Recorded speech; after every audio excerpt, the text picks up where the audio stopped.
Welcome to HortTube. My name is Jim Putnam. Super excited to be at Ladew Gardens in Maryland this morning. This is a place Stephan had actually visited as a kid and hadn't been here in a long time. She's going to be in the video today. Excited about that. Also excited to have someone from the garden, a garden representative here to give us some history of the garden. It's much more than just a topiary garden, which the topiaries are absolutely incredible. The things that you can turn into formal shapes is going to be amazing in this video, but there's also a wildflower meadow, there's the Manor, lots of other things to see here at this garden as well beyond the topiaries. And so let's jump in and see. We're down here in the iris garden, and you can hear the sound of running water down through the middle of it. We came through all the big circle of topiary with the sunken pond down in the center of it, and came down a set of steps and to this beautiful garden. You can see the Mullenbergia, the grass up there. That'll be a month or so away from it starting to show off some color. That'll just be this wafts of purple up there at the top. Lots of irises in this garden. Most of them have passed at this point. We're here in August. Of course, there's going to be some formal boxwoods and other things in the middle of anything in this garden for sure. But then there's various ground covers, pollinator plants, guara. Lots of things that'll move in the breeze down here. So grasses, the guara will definitely move around. Some of the taller perennials will move around as well. And then it's edged in native and non-native shrubs, flowering shrubs, which, you know, the abelia here, we've caught in absolute full bloom. It's also in a little bit of shade, tuck up in here a bit. And I see a butterfly back there on the abelia. Enjoying that this morning. There's a wildflower meadow over here next to us. We're about to go take a look at that in just a second. And then there's a large growing hydrangea paniculata just to the left up in the back. And so it's layered beautifully. But there's just a tremendous view from up there at the top down through this stream, which is quite long. It's hundreds of feet long down to the bottom of this. And so because that's elevated up there, you get this view of this entire thing down to the bottom. So beautiful space. Welcome to Ladew Gardens. It's really nice to have you guys here today. Harvey Ladew bought this property in 1929 and created 22 acres of fabulous gardens. They're plant themed and color themed. He traveled all over Europe for years, and I think he just collected the ideas of the things that he loved in horticulture. And he came back to Harford County and created this beautiful garden. And then most importantly to us, he left it to a group of friends to open as a public garden. So that was about 53 years ago. And since then we have added acres of meadow. We have a beautiful 1.5 mile long nature walk through the gorgeous local countryside. We have a native butterfly garden. And then of course the house that Harvey Ladew built and filled with English antiques and paintings. Ladew's hope was that he had created something that people would find interesting, as he did, and fortunately, he was absolutely right. We have about 50,000 visitors a year. For a small place like this, that's wonderful. And while we have over 100 events and programs, including a fabulous garden sale in the spring that bring people that love gardens, we've also converted a lot of people, I think, that came here not sure what they would find and left with a real passion for this space that he loved and that he created for everyone. The biggest comment we get, or the most frequent comment we get from people, is that it is remarkably restorative. And I think that's a successful garden. You can see here back up toward the Manor, beautiful formal hemlocks up here, and then it's a combination of hemlocks and yews on a lot of these formal shapes that are out here. There's also some carpinus and few other things. Boxwoods, of course, are being used, and we have just getting here, so there's probably more than I've seen so far. This is a wildflower meadow, and we're seeing this more and more in public gardens and just gardens in general, of lawn disappearing. So this was acres of lawn, and it's now acres of wildflowers and tons of pollinators out here. There's a lot of common milkweed, Joe Pye weed, goldenrod, which hasn't really started blooming yet, several other, lots of native things. There are one unfortunate non-native out here is the a few spotted lanternflies that we've seen out here. This is about as far south, I think, as they've gotten at this point. We expect them to show up in Raleigh at some point for sure. And a few other things, a few other non-native things poking their head up through the meadow, but for the most part, I mean, it's beautiful. You can control this, you know, cut it down in middle spring so that you're not hurting the pollinators that are overwintering in it, and then, you know, let it come back. And it turns, you know, just a big grassy space, and there's still grass here. There's these really wide paths, so you feel comfortable walking through here, and you get to enjoy all the native pollinators. They've espaliered this Asian pear onto this metal structure here. If you followed the channel for a long time, we went up and visited Erin, the impatient gardener, and she has her apple trees, you know, in various shapes on the back of her on her fence in her vegetable garden area. So thought we'd point this Asian pear out as an example of that. You got to come in here fairly frequently and, you know, clean them up, but the basic shapes of the tree itself is laid out on there. Then they can just come back and cut it back occasionally to keep it in the shapes. This squares that are on a 45-degree angle. Standing in a little keyhole garden.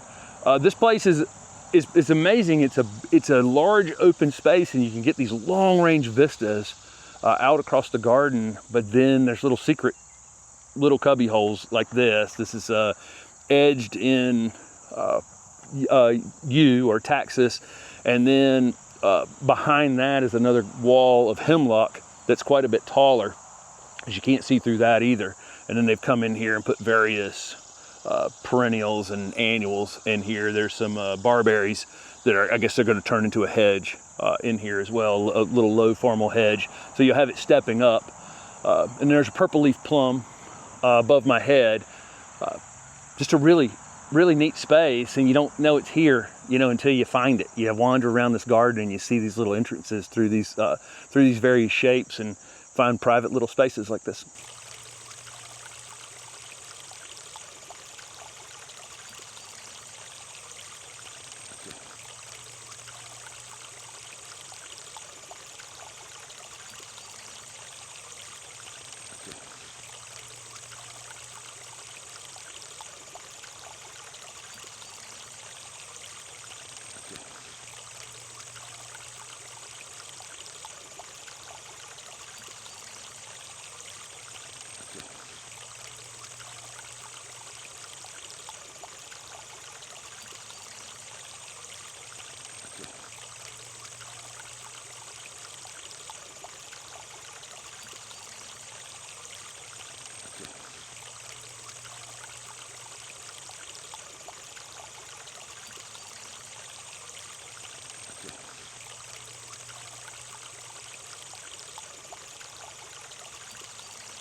Definitely found my spot in the garden. Here's a Sun King Aurelia in the yellow garden.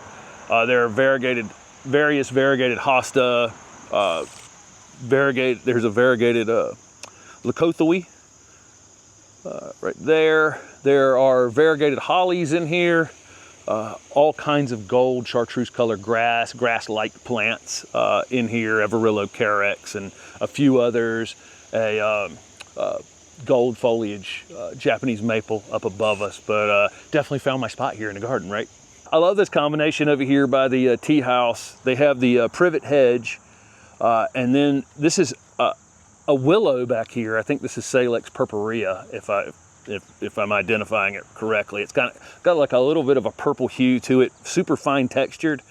There's some helianthus that'll be blooming pretty soon, and they've come up in the middle of some peonies. So the peonies would be in there first during the season, and they would put on their big show, and then this helianthus will come up through them and cover up that dying foliage back there, and then they'll put on their show in the fall. And right now you've got butterflies all over the Joe Pye weed back there, and then even further back than that you got those big Natchez white crepe myrtles you know, that have the red bark. But I love this. I love this particular layered space. It's got the topiaries that you'd expect to find here, but then it's containing interesting things further back. We've hit upon a great example of a beautiful white garden. It's got plants from all different parts of the growing season blooming at different times. Right now, it's got some hosta that I told Jim I really wanted, because I have never smelled a hosta this fragrant and with such clear white beautiful blooms. It's just fabulous. So hopefully we can ask them what the variety is, because I don't see it labeled anywhere. But it is fantastic, and I want it. So some other examples of white that's blooming now, we've got a hydrangea paniculata, we've got a Rosa Sharon that's got some white blooms. There's foliage that comes into count here. We've got variegated hydrangea macrophylla. There's traffic polka dot plant. Around the polka dot plant, you see Brunera.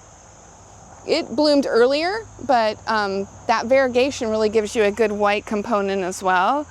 Just a beautiful space. There's stuff has spent blooms. I'm guessing they were white as well. There's a stilby. They've got white peonies and a whole bunch of other white things that in their blooming period were probably just absolutely beautiful. So love this white garden.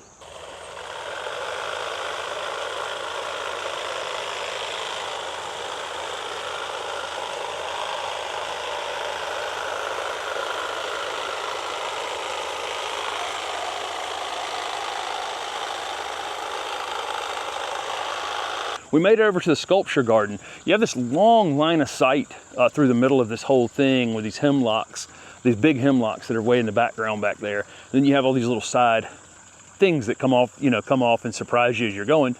The sculpture garden is one of those things.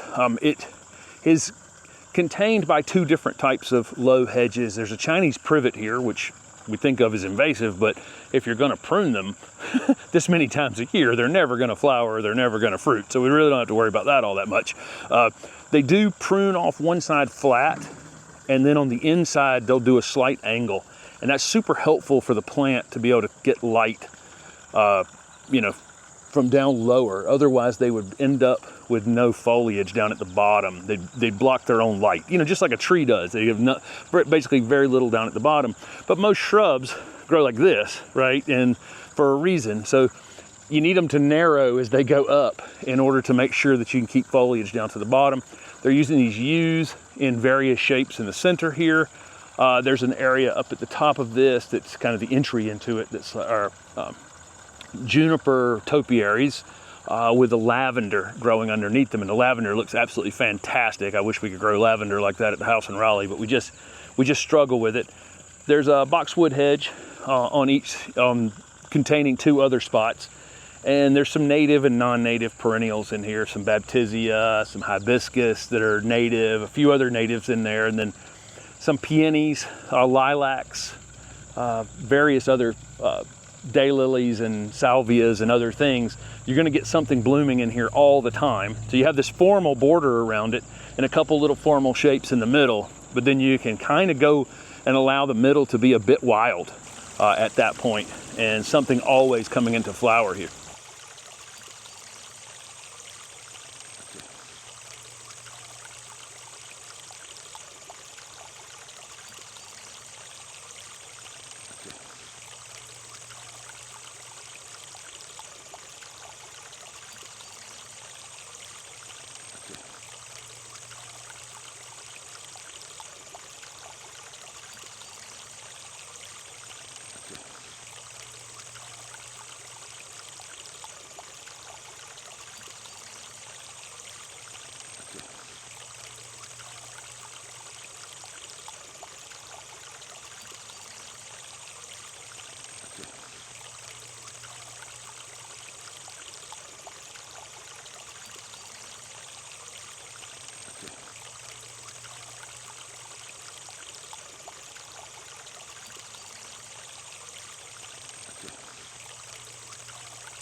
right, so you can look through the arch to see where the formal rose garden's located. It's walled in by a beautiful brick wall as well.